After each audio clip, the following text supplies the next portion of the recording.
Safety pin का ये इस्तेमाल आपकी ज़िंदगी बदल देगा और आप मुझे दुआएं देने पर मजबूर हो जाएंगी। इसी तरह की बहुत सी यूज़फुल सी टिप्स आज की वीडियो में शेयर करूंगी, जिससे कि डेली रूटीन के काम करने में बहुत आसानी रहेगी और आपके रुपए पैसे की भी बचत होगी। मेरी पहली टिप इस तरह की चाय के पत्ती के हवाले से है। और सर्दियाँ आ रही हैं तो चाय का इस्तेमाल बढ़ जाएगा। हम अच्छे से अच्छे ब्रांड की पत्ती लें, लेकिन उसमें भी मिलावट होती है, तो हम घर में कैसे चेक कर सकते हैं कि पत्ती में मिलावट है या पत्ती खालिस है। हमने 1 टीस्पून चाय की पत्ती हथेली पे रखी और हमने उसमें थोड़ा सा पानी ऐड करना है, 1 टेबलस्पून के करीब, और उसको हमने इस तरह से रगड़ते जाना है। 20 से 30 सेकंड तक हमने चाय की पत्ती को हथेली के ऊपर मलना है। बेसिकली हमने इसका कलर चेक करना है। अगर इसका कलर जो है वो नेचुरल निकला, येलो सा निकला, तो इसका मतलब है कि चाय की पत्ती जो है वो खालिस है। इस तरह मलने से पत्ती की खुशबू से भी अंदाज़ा लगाया जा सकता है कि पत्ती खालिस है या इसमें मिलावट है। तो पत्ती हमारी खालिस है, क्योंकि पत्ती का बहुत नेचुरल सा येलो कलर निकला है, तो इसका मतलब है कि पत्ती खालिस है। जो 2 नंबर पत्ती होती है उसका लाल कलर निकलता है, लाल रंग सामने निकल के आता है, और पत्ती की खुशबू से भी अंदाज़ा लगाया जा सकता है कि पत्ती खालिस है या इसमें मिलावट है। और हमारी पत्ती की खुशबू भी बहुत ज़बरदस्त सी और ऑर्गेनिक है, तो पत्ती हमारी खालिस है। इस तरह के जैम या चटनी वगैरह के जार्स हमारे बहुत काम आते हैं। ख़वातीन ज़्यादातर इनको साफ़ करके और इनमें मसाले वगैरह स्टोर करती हैं। और ये बहुत अच्छी बात है। महंगाई इतनी ज़्यादा है कि किसी भी चीज़ को ज़ाया नहीं करना चाहिए, हर चीज़ का कोई ना कोई इस्तेमाल ज़रूर करना चाहिए। तो ये जार्स देखने में भी बहुत खूबसूरत लगते हैं और विजिबल होते हैं। इनके अंदर जो मसाला जो चीज़ होती है हम बहुत आसानी के साथ उसको देख सकते हैं।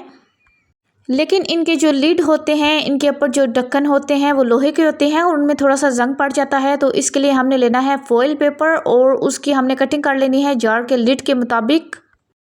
जार के ढक्कन के अकॉर्डिंग हमने इसकी कटिंग करनी है, जैसा कि आप देख रहे हैं कि मैं इसकी कटिंग कर रही हूँ।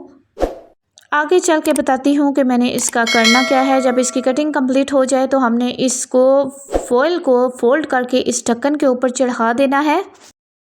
बहुत नफासत के साथ हमने फॉइल पेपर को ढक्कन के ऊपर चढ़ा देना है। इससे हमारा ढक्कन जो है वो देखने में भी बहुत खूबसूरत लगेगा और इसका जंग वगैरह जो है वो भी छुप जाएगा। हमारा जार जो है वो बहुत टाइटली बंद होगा और लोहे के ढक्कन होने की वजह से जार के अंदर पड़ी हुई चीज़ों में नमी आ जाती है, तो इस फॉइल की वजह से उसमें नमी भी नहीं आएगी।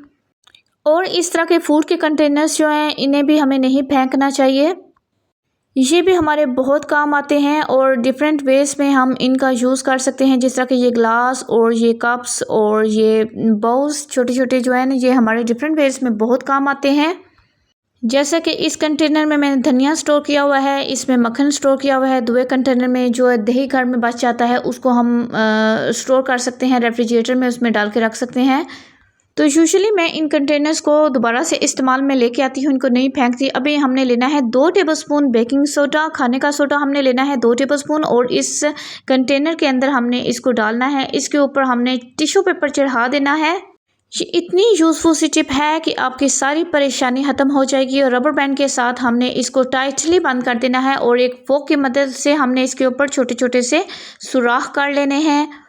रबर बैंड की मदद से हमने टिश्यू पेपर के साथ टाइटली इसको कवर कर दिया है और हमने फोक की मदद से इसके ऊपर सुराख कर लिए हैं। अगर आप चाहें तो आप टूथपिक्स की मदद से भी इसके ऊपर छोटे छोटे से सुराख कर सकती हैं। और सुराख ऐसे होने चाहिए कि इनके अंदर से हवा क्रॉस हो सके। तो हमने इसको अपने रेफ्रिजरेटर के अंदर रखना है। हमारे रेफ्रिजरेटर में बहुत सी चीज़ें पड़ी हुई होती हैं, तो इस तरह से जब हम इस कंटेनर को बेकिंग सोडा डाल के रेफ्रिजरेटर में रखेंगे तो हमारे रेफ्रिजरेटर से बिल्कुल भी स्मेल नहीं आएगी। और सब्जियों, फ्रूट्स और सालन वगैरह जो हमने रखे होते हैं उनकी एक की खुशबू दूसरे में बिल्कुल भी शामिल नहीं होगी। हमारी रेफ्रिजरेटर क्लीन रहेगी और बेकिंग सोडा की वजह से इससे हल्की हल्की सी महक आती रहेगी, खुशबू आती रहेगी।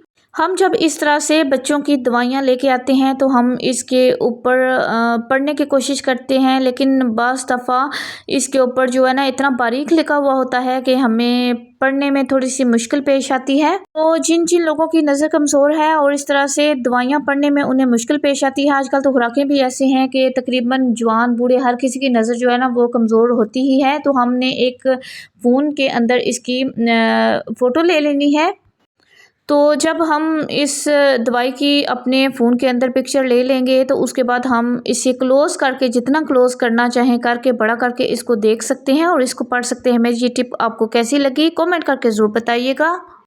बहुत सी लड़कियां मेरी तरह हिजाब करती हैं, लेकिन हिजाब को सेट रखने के लिए हमें सेफ्टी पिन लगानी पड़ती है और बाज़ दफ़ा सेफ्टी पिन हिजाब के अंदर फंस जाती है और उतारने से भी नहीं उतरती। तो जब उसे खींच के उतारा जाता है तो हमारे बहुत से दुपट्टे इस तरह से ख़राब हो जाते हैं या फट जाते हैं, क्योंकि जब हम हिजाब को सेट करने के लिए सेफ्टी पिन लगाते हैं तो मोस्टली सेफ्टी पिन के सुराख के अंदर हमारा दुपट्टा जो है वो फंस जाता है, जो उतारने से बहुत मुश्किल से उतरता है।